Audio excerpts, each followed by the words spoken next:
Buddhist international network के द्वारा एक कोंकण विभाग स्तरीय कार्यक्रम का आयोजन किया गया है और चर्चा करने के लिए तमाम विषय रखे गए हैं।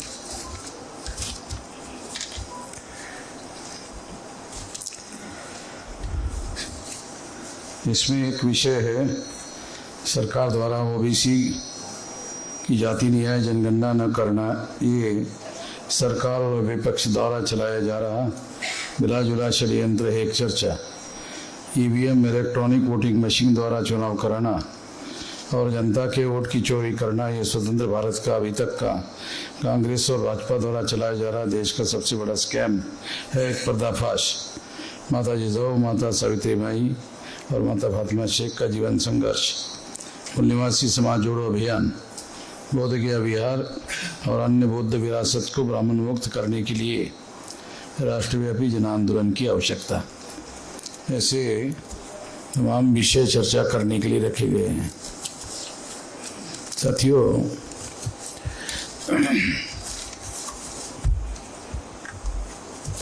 चूँकि बुद्धिस्ट इंटरनेशनल नेटवर्क नाम के संगठन का कार्यक्रम है, तो इस संबंध में थोड़ा बताया जाना ज़रूरी है।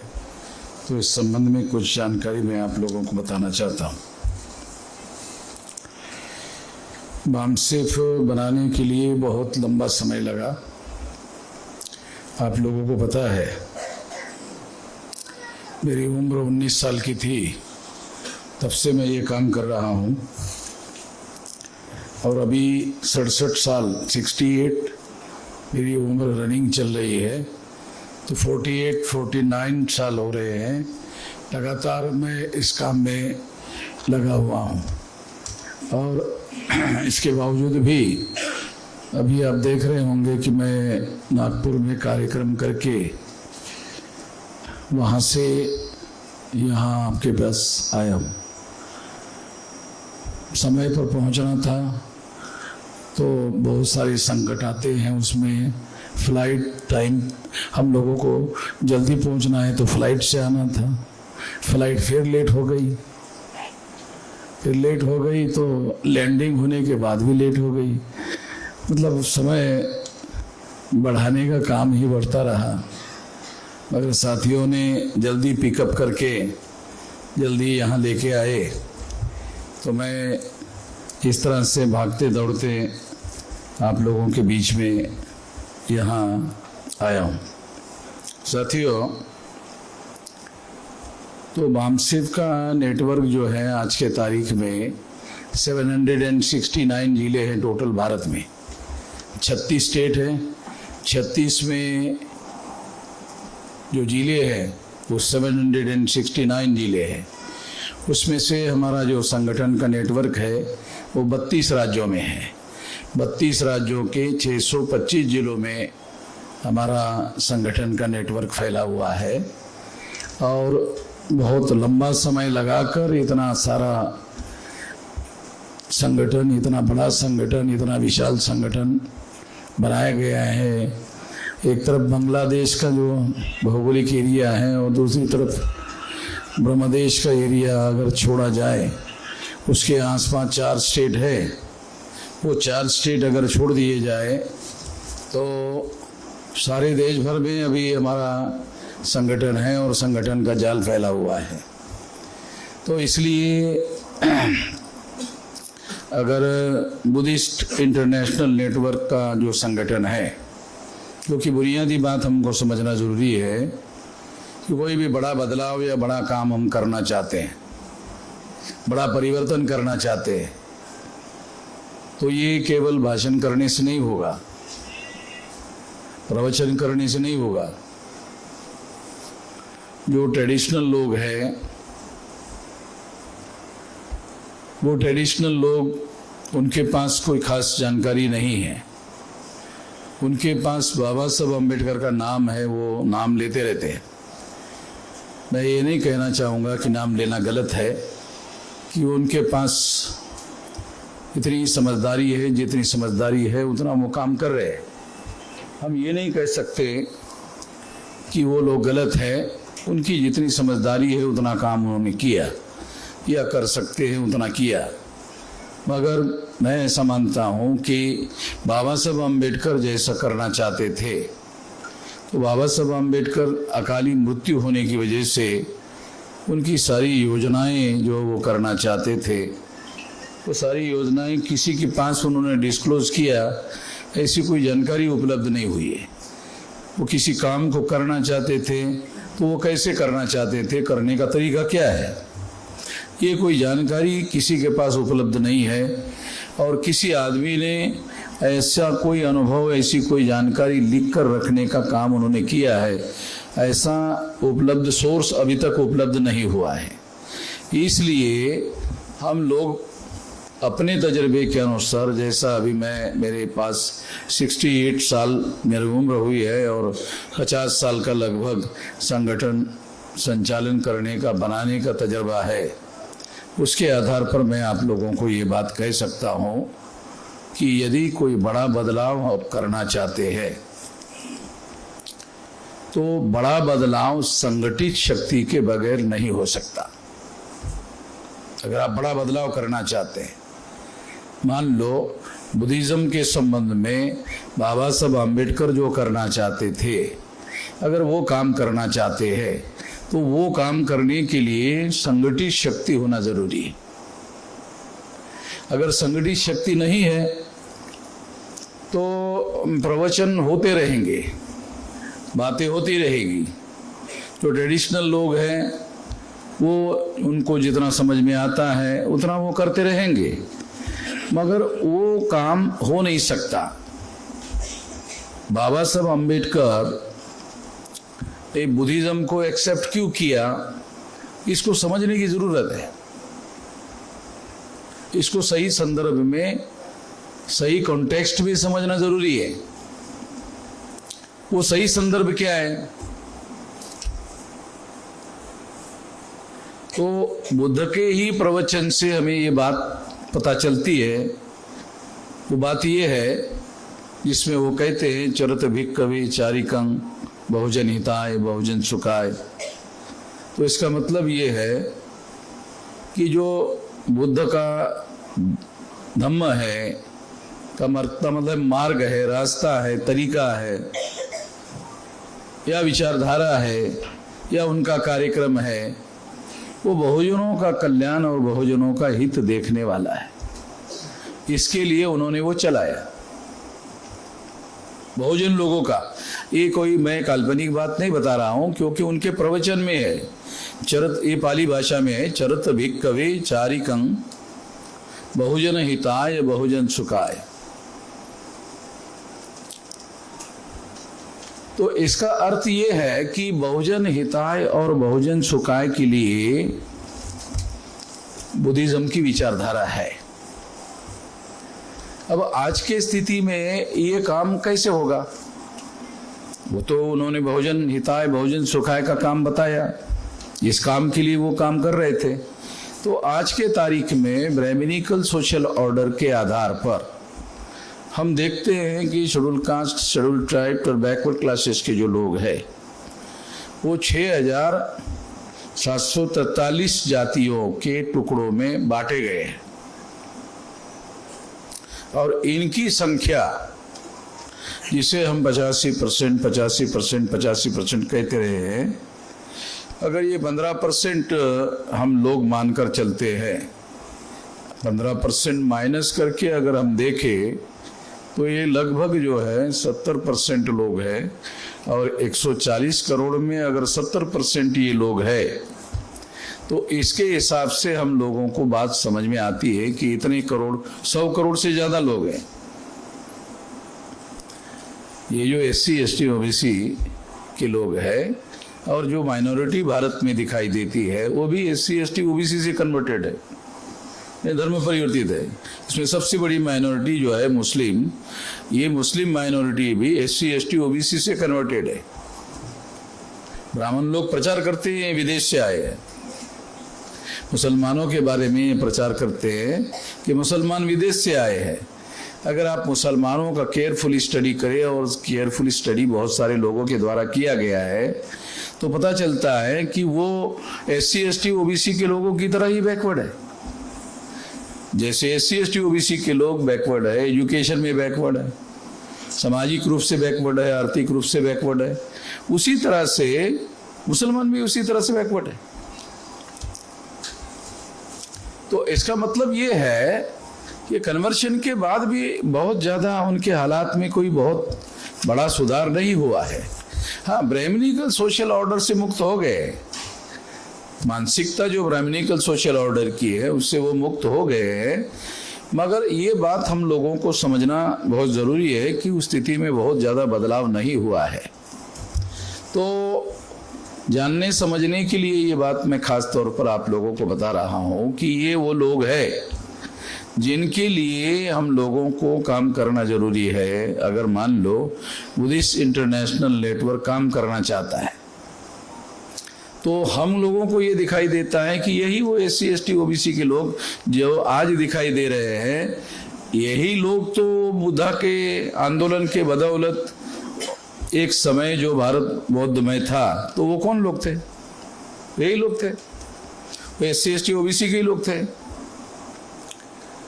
और जो क्षत्रिय वर्ण के लोग दिखाई देते हैं आज, वो लोग भी उसमें थे। और जो OBC के कैटेगरी में जो जातियाँ नहीं आ रही है, वो भी तमाम लोग बुद्धिस्ट लोग थे।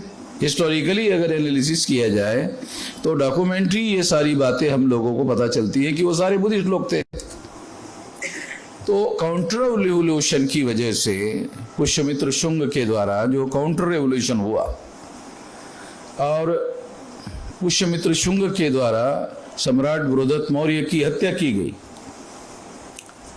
अगर केयरफुली एनालाइज किया जाए तो सम्राट बृहदत्त मौर्य जो बौद्ध सम्राट था, उसकी जब हत्या की गई, ब्राह्मणों के द्वारा हत्या की गई, तो वो हत्या करने के बाद में जो बुद्धिस्ट लोग थे, मॉन्क लोग थे, प्रचारक लोग थे, इसके बारे में बहुत सारी बातें बाबा साहब अम्बेडकर ने लिख कर रखी है। रेवोल्यूशन एंड काउंटर रेवोल्यूशन बाबा साहब अम्बेडकर का एक किताब है, उसके अंदर ये बातें है। तो इससे पता चलता है कि काउंटर रेवोल्यूशन के बाद जो लोग बुद्धिस्ट थे, तमाम बहुजन बुद्धिस्ट लोग थे, वो सारे के सारे लोगों के विरोध में ब्राह्मणों ने संगठित षड्यंत्र करने का काम किया और उनके खिलाफ उन्होंने जाति व्यवस्था थोपने का काम किया। और उसकी वजह से क्या हुआ? उसकी वजह से 6743 जाति के टुकड़ों में ब्राह्मणों ने इनको बांटा। इतनी जाति के टुकड़ों में ब्राह्मणों ने इन लोगों को बांटा, और बांटने की वजह से ये हुआ कि उनके टुकड़े ज्यादा होने की वजह से जो प्रतिकार करने की शक्ति होती है वो एकता में होती है, इकट्ठा होने में होती है। तो 6743 जाति के टुकड़े बनाने की वजह से इनकी प्रतिकार शक्ति कमजोर हो गई। प्रतिकार शक्ति कमजोर होने की वजह से इनके ऊपर ब्राह्मणों ने हर प्रकार की बातों को थोपना शुरू किया। तो ये जो लोग आज फॉलो कर रहे हैं वो थोपी हुई बातें हैं। जो SC ST OBC के लोग फॉलो कर रहे हैं, वो फॉलो कर रहे हैं, वो क्यों कर रहे हैं? तो उसके लिए एक और अलग षड्यंत्र ब्राह्मणों ने किया कि इन लोगों को पढ़ने लिखने के अधिकार से वंचित करो। तो पढ़ने लिखने के अधिकार से वंचित करने से क्या हुआ? विवेक बुद्धि खत्म हो गई। विवेक का क्या मतलब है? क्या गलत है और क्या सही है ये समझने की जो योग्यता है उसको बोलते हैं विवेक। पढ़ाई लिखाई के अधिकार से वंचित करने की वजह से क्या गलत है और क्या सही है, ये जजमेंट बनाने की कैपेसिटी जब समाप्त हो गई, तो लोग जो हैं जाति व्यवस्था जो ब्राह्मणों ने थोपी है उसी को पकड़ के रखा हुआ है। जो जाति व्यवस्था मूल निवासी बहुजन समाज के लोगों के विरोध में उनके ऊपर थोपी गई है, वो थोपी हुई जाति व्यवस्था को पकड़ के रखा हुआ है। और अगर हम लोग और एक विश्लेषण करें तो ये बात हमें दिखाई देती है कि जो अनपढ़ गवार लोग हैं वो ज्यादा से ज्यादा जाति से चिपके हुए हैं, और जो पढ़े लिखे, जैसे ही उनके अंदर पढ़ाई लिखाई होती है तो पढ़ाई लिखाई करने वाले जो लोग हैं SC ST OBC के, उनके अंदर इंटरकास्ट मैरिज करने का प्रचलन है। मैं समझाने के लिए उदाहरण देके बातें बता रहा हूं कि अनपढ़ गवार जो लोग हैं वो जाति व्यवस्था को ज्यादा पकड़ के रखा हुआ है उन्होंने, और जैसे ही लोग पढ़े लिखे हो जाते हैं तो पढ़े लिखे होने वाले जो लोग हैं वो इंटरकास्ट मैरिज कर रहे हैं। यानी इसका मतलब है जैसे ही उनका विवेक जागृत हो जाता है, विवेक का मतलब है क्या गलत है और क्या सही है, जैसे ही उनको समझ में आता है कि ये जाति अंतर्गत विवाह करना जाति को बनाए रखने का षड्यंत्र है, ये बात जैसे ही उनको समझ में आती है, उसको तोड़ने के लिए वो इंटरकास्ट मैरिज करना शुरू कर देते हैं। तो इसका मतलब यह है कि पढ़ने लिखने के अधिकार से वंचित करने का एक हथियार डेवलप किया गया और इससे उन लोगों को वंचित कर दिया गया। इस वजह से क्या हुआ कि इन लोगों ने शुरुआती काल में इनके ऊपर जो चीज थोपी हुई है, दीर्घ काल में जब ये अनपढ़ गवार बना के रखे गए तो इन्होंने ही जाति को बनाए और बचाए रखने का काम किया। आज भी जाति को बनाए और बचाए रखने का काम अनपढ़ गवार खुद ही कर रहे हैं। और पढ़ाई लिखाई की जिन लोगों ने हायर एजुकेशन लिया, उनमें भी जाति का नोशन है, मगर उनमें चाहे 1% क्यों ना हो, उनके अंदर ऐसी भावना है कि ये तोड़ना चाहिए। पढ़ने लिखने से आ गए, ये समझाने के लिए उदाहरण दे रहा हूं। विवेक बुद्धि का विकास होने की वजह से ऐसा हुआ। क्या गलत है क्या सही है ये समझने की योग्यता निर्माण करने की वजह से ऐसा हुआ।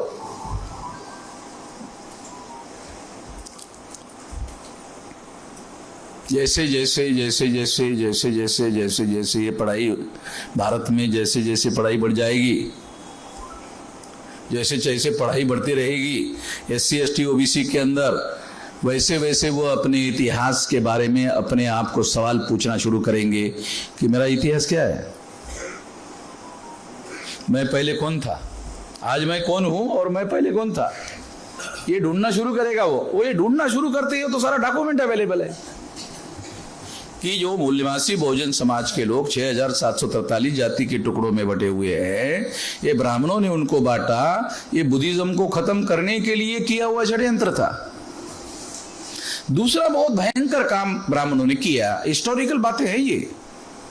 दूसरा भयंकर काम ब्राह्मणों ने किया, इतना सारा करने के बाद भी जिन बुद्धिस्ट लोगों ने ब्राह्मणों की बातों को मानने से इनकार किया, ऐसा इतना भयंकर षड्यंत्र ब्राह्मणों ने बुद्धिस्ट लोगों के खिलाफ में किया,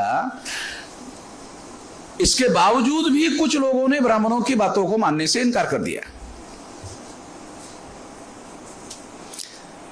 जब बुद्धिस्ट लोगों ने ब्राह्मणों की बातों को इतना भयंकर करने के बाद भी मानने से इनकार कर दिया, तो उन समस्त लोगों को, जो राजा लोग थे और ब्राह्मण जिनका समर्थन करते थे, और उस राज्य व्यवस्था का और ब्राह्मणों ने धर्म व्यवस्था का मिलाप करके उनको धर्म बहिष्कृत करके अछूत बना दिया। बाबा साहब अम्बेडकर ने अनटचेबल नाम का जो ग्रंथ लिखा, आप में से कुछ लोगों ने पढ़ा होगा, कुछ लोगों ने नहीं पढ़ा होगा, उनको पढ़ना चाहिए। और जिन्होंने पढ़ा होगा उनको ये बात जो मैं अभी बता रहा हूं पता नहीं समझ में आई या नहीं आई। बाबा साहब अम्बेडकर कहते हैं कि ये जो अनटचेबल किताब उन्होंने लिखा है, उसमें उन्होंने ये बताया कि ये अनटचेबल लोग सारे के सारे बुद्धिस्ट लोग थे। ये बात समझाने के लिए उन्होंने अनटचेबल ग्रंथ लिखा।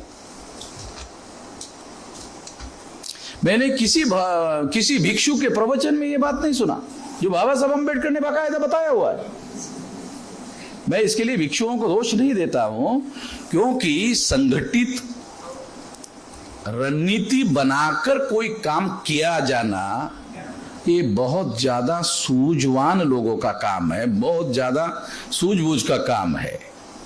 ये काम बाबा साहब अम्बेडकर के अकाली मृत्यु की वजह से हो नहीं पाया, और उनके जाने के बाद कोई उसको नेतृत्व देकर करने का जो काम होना चाहिए था वो काम नहीं हुआ। इस वजह से ये समस्या हुई। तो इसलिए अभी उसका इलाज है, अभी उसका इलाज है। अभी हमारे पास में 625 जिलों में संगठन है, 32 राज्यों के 625 जिलों में संगठन है। तो ये संगठन तो हम सबका है, SC ST OBC माइनॉरिटी लोगों का संगठन है, पढ़े लिखे लोगों का संगठन है। तो ये जो संगठन है, ये संगठन के मदद से 625 जिलों में बुद्धिस्ट इंटरनेशनल नेटवर्क का काम खड़ा किया जा सकता है। अभी मैं नागपुर में यह बात बताया कि 3 महीने में एक स्टेट में एक आदमी, संगठन बनाना कितना मुश्किल काम है। मैंने संगठन बनाया और पूरी जिंदगी लगाया, 68 साल मेरा हो रहा है। 58 साल में आदमी रिटायर हो जाता है और 60 साल में लोग बोलते हैं रिटायर्ड ही नहीं, अब ये टायर्ड भी हो गया है।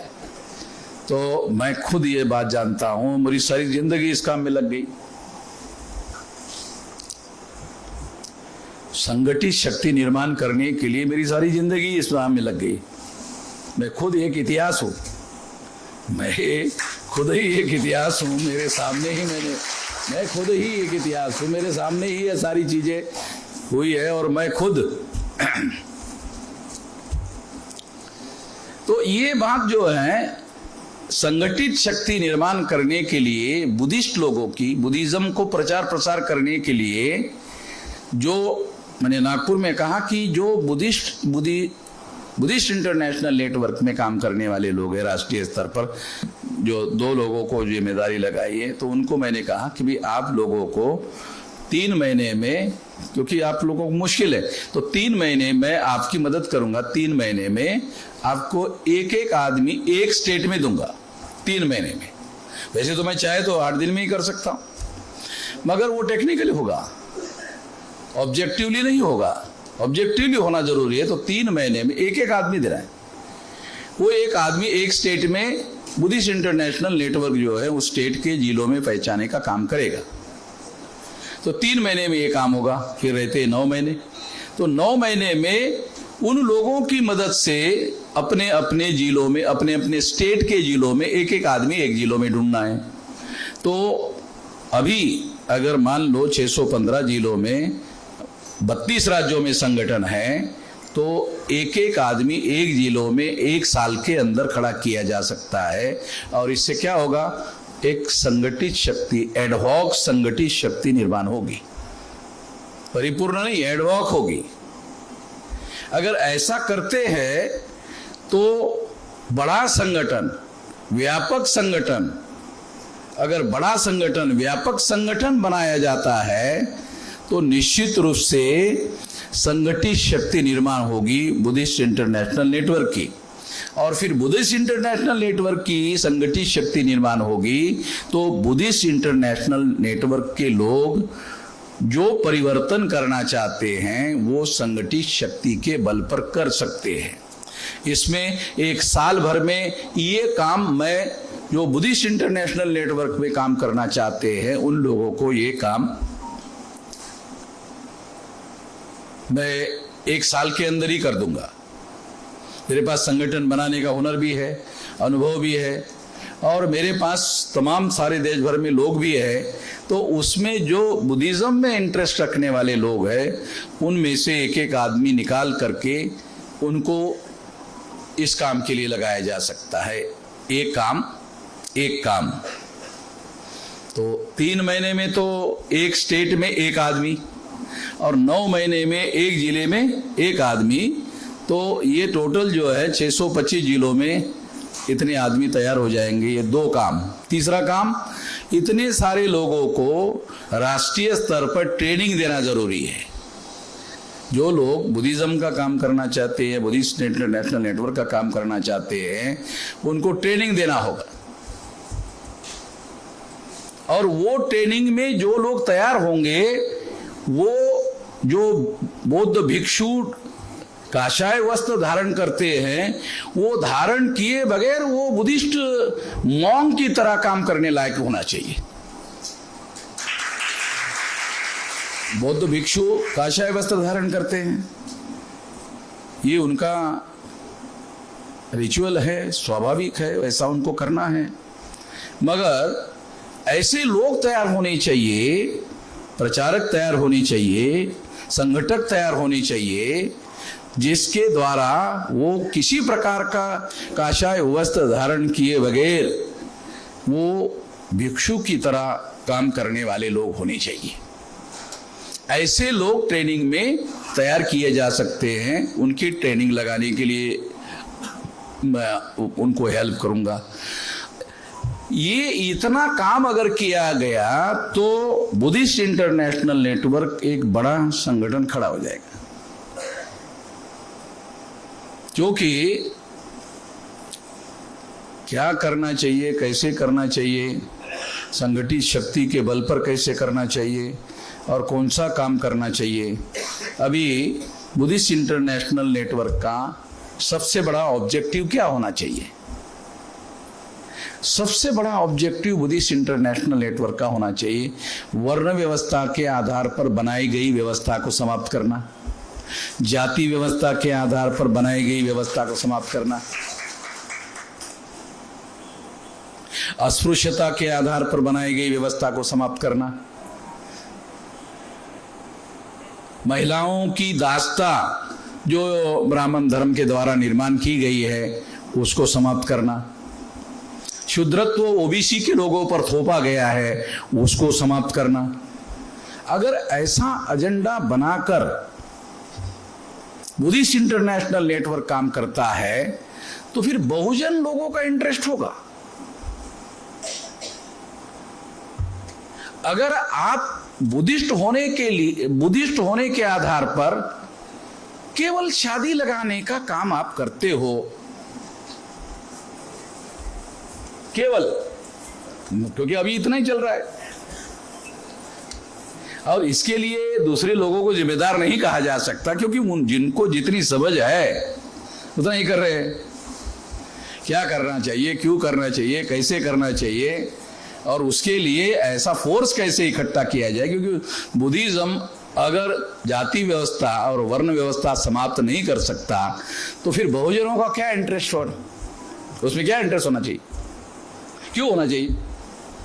जिस व्यवस्था ने उनको गुलाम बनाया, जिस व्यवस्था के विरोध में बुद्धा ने आंदोलन चलाया, वर्ण व्यवस्था के विरोध में, बुद्धा के समय में तो कोई जाति व्यवस्था थी नहीं, ये बुद्धोत्तर है। जाति व्यवस्था बुद्धोत्तर है, वर्ण अस्पृश्यता बुद्धोत्तर है, जाति व्यवस्था बुद्धकालीन रचना नहीं है। वर्ण व्यवस्था बुद्ध पूर्व काल में है और बुद्ध के प्रवचन में वर्ण व्यवस्था के विरोध में विद्रोह दिखाई देता है। इसे डॉक्यूमेंट्री एविडेंस है। इस तरीके से स्टडी करते आना चाहिए। अगर इस तरीके से स्टडी करते नहीं आना तो फिर आप सही प्रचारक नहीं बन सकते, क्योंकि जो समता, स्वतंत्रता, बंधुता और न्याय, ये चतुसूत्री पर आधारित नया समाज और नया राष्ट्र निर्माण करना है तो कैसे होगा? ये बहुत महत्वपूर्ण बात है। ये चतुसूत्री में दूसरे और भी धर्म है। वो धर्म जो है समता को मानते हैं, न्याय को भी मानते हैं, बंधुता को भी मानते हैं, मगर स्वतंत्रता के बारे में उनका रिजर्वेशन है। क्रिटिसिज्म के लिए नहीं बता रहा हूं, टीका टिप्पणी के लिए नहीं बता रहा हूं, मगर हम लोगों को ऐसा मौलिक स्टडी करते आना चाहिए। बुद्धिज्म में स्वतंत्रता का एक सिद्धांत है और ये जो स्वतंत्रता का सिद्धांत है ये रेवोल्यूशन करने वाला सिद्धांत है सारी दुनिया में। विचार की स्वतंत्रता सारे दुनिया में जहां जहां भी आंदोलन चले उस आंदोलनों में विचार की स्वतंत्रता ही सबसे महत्वपूर्ण बात है। अगर विचार की स्वतंत्रता नहीं है तो फिर ऑर्थोडॉक्सी आ जाती है। जिसे हम सनातन कहते हैं, वो सनातन का विचार उसमें आ जाता है। तो ये बात हम लोगों को समझना जरूरी है। आजकल आरएसएस के लोग भी सनातन की बात कर रहे हैं, तो वो मैंने ये सवाल खड़ा किया था, उस वजह से उनको सनातन पकड़ना पड़ा, मेरी वजह से। रिकॉर्डेड है ये बातें, मेरी वजह से उनको सनातन पकड़ना पड़ा। मैंने उनको कहा, अरे हिंदू तो मुसलमानों की दी हुई गाली है, ऐसा दयानंद सरस्वती तुम्हारा ब्राह्मण ही कह रहा है, और तुम हिंदू राष्ट्र निर्माण करना चाहते हो। तुमने कहा हुआ है कि हिंदू राष्ट्र निर्माण करेंगे, और तुम्हारा ही दयानंद सरस्वती कहता है कि हिंदू मुसलमानों की दी हुई गाली है। तो क्या हिंदू राष्ट्र के नाम पर तुम गाली राष्ट्र बनाना चाहते हो? ये बातें जब मैंने उठाई तब उनको लगा कि अरे ये तो इनकार नहीं कर सकते, डॉक्यूमेंट्री एविडेंस है, दयानंद सरस्वती ने कहा है, अब क्या करें। ये भवन मिश्राम ने जो मामला उठाया, अब इसका कोई जवाब तो नहीं दे सकते, क्योंकि उनके ही जिनको वो पुरखा मानते हैं, जिसकी 200 सालाना जयंती प्रधानमंत्री नरेंद्र मोदी ने गुजरात का दयानंद सरस्वती की मनाई, तो वो इनकार कैसे करें? तो इनकार नहीं कर पाए। तो उन्होंने अपने अंदर दूसरा बदलाव करने की कोशिश की, दावपेच के दृष्टि से बदलाव करने की कोशिश की। तो उन्होंने क्या किया, उन्होंने हिंदू शब्द का अपने धर्म के साथ स्वीकार करना का मामला जो है वो बंद कर दिया, और इसके जगह सनातन शब्द स्वीकार किया। सनातन शब्द संस्कृत भाषा का नहीं है, सनातन शब्द पाली भाषा का है।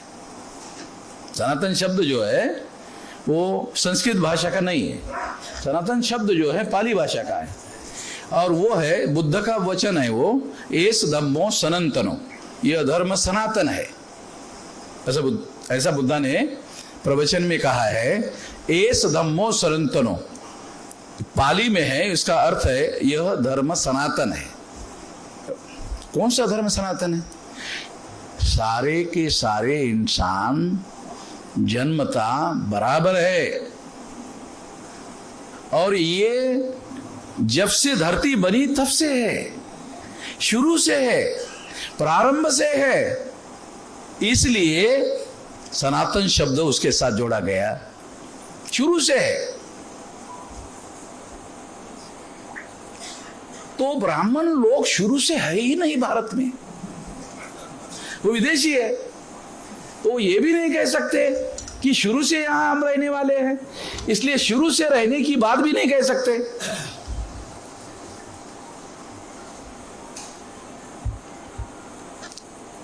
तो एस धम्मो सनातनो, ये धर्म सनातन है। और सनातन क्या है?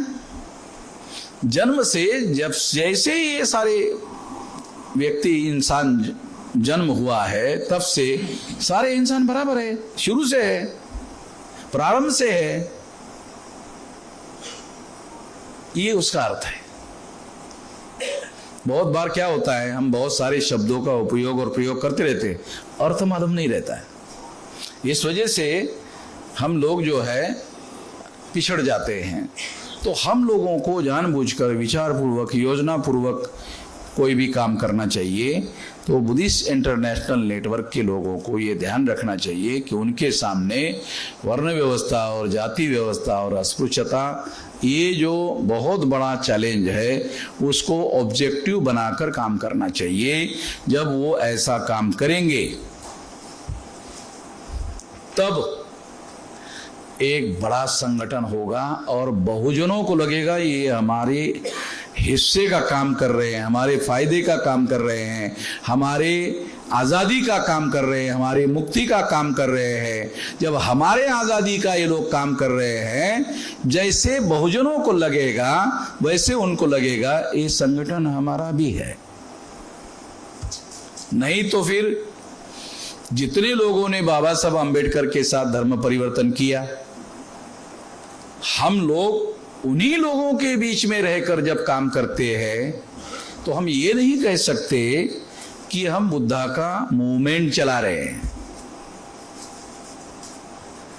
बुद्धा का मूवमेंट चलाना है तो बहुजन, वर्तमान में जो बहुजन लोग हैं उनके बीच में जाना होगा, उनको समझाना होगा, और वो जिस समस्या से ग्रसित है उस समस्या के जड़ का मौलिक अध्ययन करके फिर उनको बातें समझाना होगा, संदर्भ में समझाना होगा, वर्ण व्यवस्था के संदर्भ में समझाना होगा, जाति व्यवस्था के संदर्भ में समझाना होगा। संदर्भ में समझाना बहुत जरूरी है। ज्ञान की शाखा है ये संदर्भ। संदर्भ जो है, अगर शून्य में आप सोच रहे हैं तो आपको कॉन्टेक्स्ट समझ में नहीं आता, और संदर्भ में सोच रहे हैं तो आपको समझ में आता है, उसका विश्लेषण कर सकते हैं, आप एविडेंस देके कर सकते हैं, आप इतिहास का उदाहरण देकर समझा सकते हैं। तो बुद्ध ने ऐसा क्यों किया, ये स्टैंड क्यों लिया? तो पूर्व में, बुद्ध के पूर्व में ऐसा ऐसा हो रहा था, इसलिए इसके विरोध में बुद्ध ने ऐसा स्टैंड लिया। कॉन्टेक्स्ट है, संदर्भ है।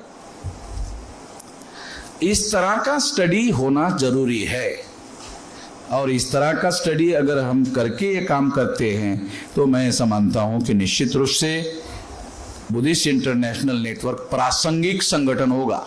रिलेवेंट, अंग्रेजी में उसको कहते हैं रिलेवेंट संगठन होगा। उसकी रिलेवेंसी होगी, उसकी प्रासंगिकता होगी, नहीं तो आउटडेटेड हो जाएगा। केवल मात्र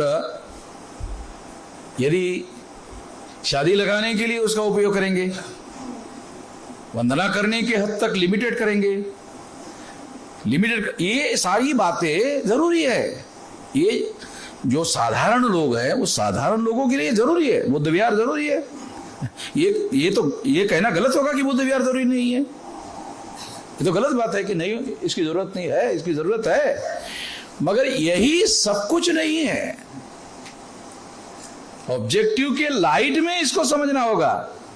ऑब्जेक्टिव के लाइट में उस विहार में कौन से किस्म के लोग जो है ये हो रहे हैं, उसके तरफ तमाम बहुजन जो है आकर्षित क्यों नहीं हो रहे हैं, ये कमियां हैं, खामियां हैं, कमजोरियां हैं, ये सब ढूंढना होगा और ये काम करना होगा। इसका ट्रेनिंग देना होगा। SC ST OBC के तमाम जो लोग हैं जो इसमें इंटरेस्टेड है, उन लोगों को इसका ट्रेनिंग देना होगा। और ये तो उन लोगों का, बहुजनों की विरासत है। ये जो जाति के लोगों ने धर्म परिवर्तन किया, उनकी विरासत नहीं है। ये भी किसी ने बताया नहीं। ये बहुजनों की विरासत है, और जाति व्यवस्था की वजह से उनके अंदर एक जाति ने धर्म परिवर्तन किया, और जाति के बारे में उनके मन में जो पूर्वाग्रह है, वही पूर्वाग्रह कन्वर्ट होने वाले लोगों के बारे में है। इतना महान विचार जो है वो पूर्वाग्रह का शिकार है। तो हम लोगों को ये बारीकियां समझना होगा। अगर ये बारीकियां हमको समझ में नहीं आती है तो ये काम करने वाले लोग जो है वो ठीक से काम नहीं कर पाएंगे। बहुत सारी बातें, सारी की सारी बातें तो ट्रेनिंग में काम करने वाले जो लोग हैं उन लोगों को समझाई जाएगी, तो ट्रेन किया जाएगा, समझाया जाएगा। तो ट्रेंड होकर के जो कार्यकर्ता तैयार होगा वो इक्विवेलेंट टू भिक्षु होगा। केवल उसका काशाय वस्त्र नहीं होगा, उस तरह के से वो काम करने वाला आदमी होगा। तो निश्चित रूप से मैं ऐसा मानता हूँ बुद्धिस्ट इंटरनेशनल नेटवर्क एक बड़ा संगठन होगा। इस मकसद को पूरा करने के लिए, चूंकि ये 10 बजे तक कार्यक्रम को चलाना था, 10:15 बज गए। मैंने काफ़ी कुछ बातें आप लोगों को बताई, और बहुत ज़्यादा बातें आगे और भी करने की बहुत सारी बातें हैं, मगर सारी की सारी बातें अगर मान लो आज मैं बता दूंगा तो बदहजमी होने का भी खतरा है, क्योंकि सारी की सारी बातें एक ही दिन में बताने से तो कुछ होगा नहीं। जैसे जैसे ये इसका नेटवर्किंग बढ़ेगा, वैसे वैसे इस बात को जानना और समझना ज़्यादा प्रासंगिक होगा। जैसे जैसे ये संगठन के लेवल पर आगे आगे बढ़ेगा, वैसे उसके बढ़ने के साथ साथ उसके विचारधारा का विकास भी उसके साथ साथ होगा, तो ये ज़्यादा प्रासंगिक होगा। और ये काम हम करेंगे, इसके लिए इसी के हम एक्सपर्ट है, और ये एक्सपर्टाइज हमारे पास है। इसमें ये बुद्धिस्ट इंटरनेशनल नेटवर्क के लोगों को ये काम करने के लिए निश्चित रूप से हम लोग मदद करेंगे। और तमाम दूसरे लोग जो समता को मानते हैं, न्याय को मानते हैं, बंधुता को मानते हैं, दूसरे धर्म के लोग, उनके साथ भी हम लोगों की मतलब बंधुभाव का रिलेशन होना चाहिए। बंधुभाव का क्या मतलब है? बंधुभाव का क्या मतलब है? बंधुता का मतलब ये है कि तुम जिस विचारधारा को मानते हो, उस विचारधारा को जो मानने वाले नहीं है, उसके साथ भी बंधुता का व्यवहार होना चाहिए। बंधुता का ये जो तुम्हारे धर्म के नहीं है, तुम्हारी विचारधारा के नहीं है, तुम्हारे ऑब्जेक्टिव के नहीं है, मगर मानव है, मानव जात है, उन लोगों के प्रति तुम लोगों का व्यवहार अगर बंधुता का नहीं है, तो फिर बुद्धा ने ये समता का शुद्ध तत्व होने के बाद भी कि सबके साथ समता का व्यवहार होना चाहिए, ये तत्व रखने के बाद भी बंधुता का के लिए रखा। समता का तत्व रखने के बाद भी फिर बंधुता का के लिए रखा। जो आपके धर्म के नहीं है, जो आपके जाति के नहीं है, जो आपके समाज के नहीं है, उनके साथ भी आपका व्यवहार होना। मानव तो है ना।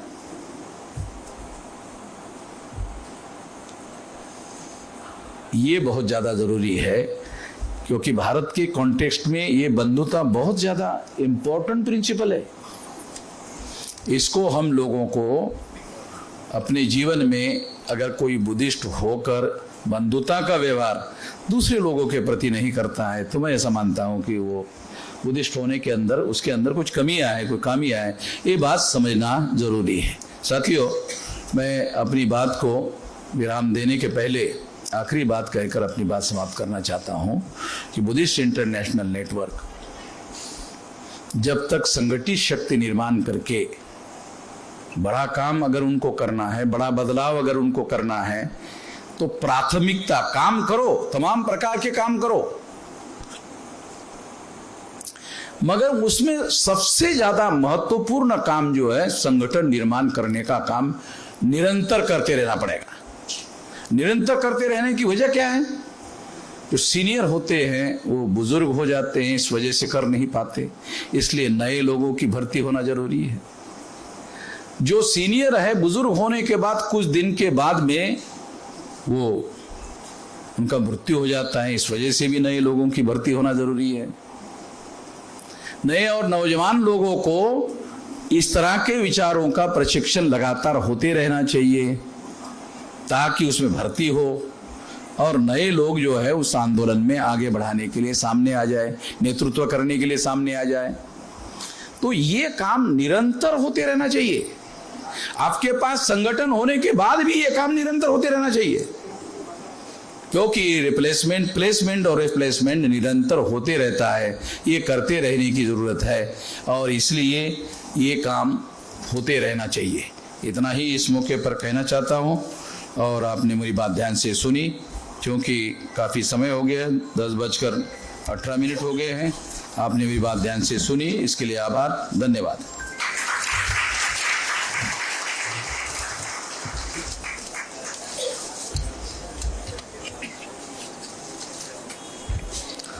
धन्यवाद सर, जो आज के विषय पर आपने मौलिक मार्गदर्शन किया।